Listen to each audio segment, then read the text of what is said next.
Deux mots pour me réjouir également du succès du dernier sommet franco-anglais qui a effectivement débouché sur deux traités de coopération, l'un d'ordre général et l'autre plus centré sur le nucléaire dont nous discutons.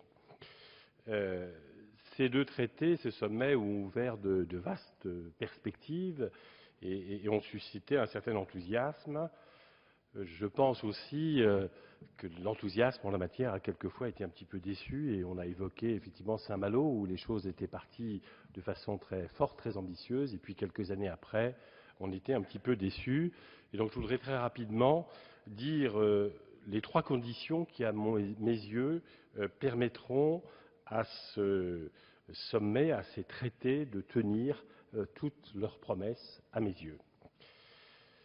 La première condition, me semble-t-il, et je suis un peu perplexe sur le sujet, c'est à mon avis d'avoir le courage d'assumer totalement, pleinement, le bilatéralisme.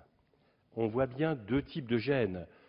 Un type de gêne qui s'exprime en disant les Anglais, c'est la connivence avec les Américains, est-ce qu'il faut y aller, est-ce qu'on ne va pas être piégé, est-ce que l'OTAN ne va pas se refermer sur nous, l'OTAN américain, etc. Donc on voit le premier type de gêne qui s'exprime. Et puis l'autre type de gêne que Patricia Adam a un peu exprimé tout à l'heure, c'est c'est bien, mais qu'est-ce qu'on fait avec nos collègues européens? Pourquoi est-ce qu'on n'avance pas? Est-ce qu'il ne faut pas les attendre? Est-ce qu'on ne va pas se mettre en difficulté? Je crois très sincèrement que ces types de gênes ne sont pas de mise aujourd'hui et qu'en réalité, on n'a pas complètement le choix.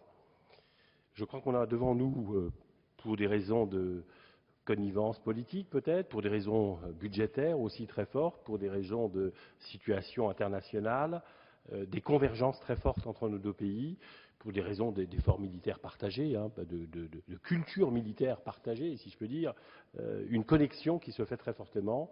Et je pense que ça serait déraisonnable de laisser passer cette occasion. Alors bien sûr, tous les autres propos, il faut y être attentif. Je ne dis pas qu'il faut fermer les yeux sur tous ces soucis, mais je pense que si on n'enclenche pas définitivement et très fortement quelque chose, le risque, il est très clair. Le risque, on le connaît. C'est un décrochage total de la Grande-Bretagne, c'est un décrochage total de la France, et par conséquent de l'Europe et de l'OTAN, du pilier européen de l'OTAN.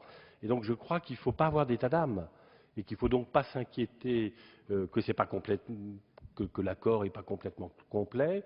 Il faut au contraire, aussi minime soit-il, exploiter au maximum les possibilités qu'offre cet accord. Voilà l'état d'esprit dans lequel je suis. Et donc, dans ce cas-là, ne pas avoir honte du bilatéralisme, dire au contraire que c'est une occasion unique, et très sincèrement, si on ne la saisit pas, je ne vois pas très bien ce que devient le pilier européen de l'OTAN, je ne vois pas très bien ce que devient l'Europe de la défense.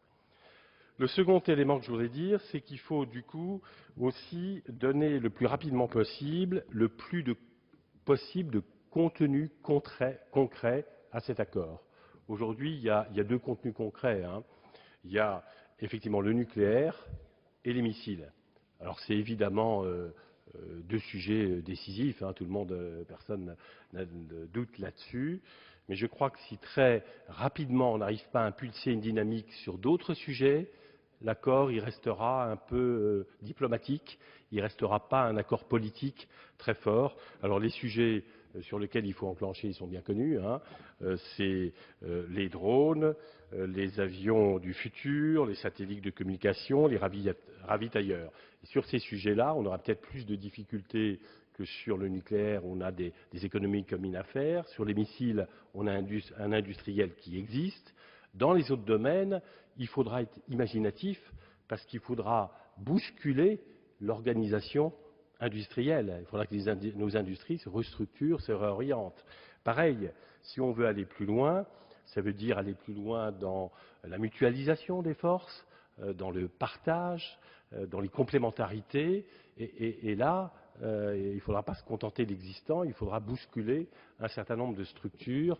Et c'est ça le sens, à mon avis, et l'intérêt de l'accord, d'aller plus loin. Et ça, aujourd'hui, c'est possible, mais ce n'est pas fait. Et j'en viens donc à la troisième conclusion et à la troisième orientation qui me paraît importante pour faire vivre cet accord. Cet accord ne vivra pas ne donnera pas pleinement son contenu s'il n'y a pas un suivi politique très fort. On a installé des tas de groupes de travail. Ces groupes de travail, ils me paraissent très pertinents, très intéressants, avec des gens très compétents, mais ce n'est pas ces groupes qui vont faire des propositions innovantes en matière industrielle, innovantes en matière d'utilisation des forces. Ces propositions innovantes, elles ne peuvent venir que d'une commande politique. Et je conclus donc, Monsieur le Président, en disant que le suivi politique initié par le président Tessier, suivi politique du gouvernement, est absolument indispensable pour que ces accords vivent avec des propositions innovantes qui déplacent un petit peu les frontières, les habitudes industrielles et militaires. Et je crois que sous ces trois conditions, eh bien, on pourra peut-être effectivement faire repartir l'Europe de la défense. Merci. Merci.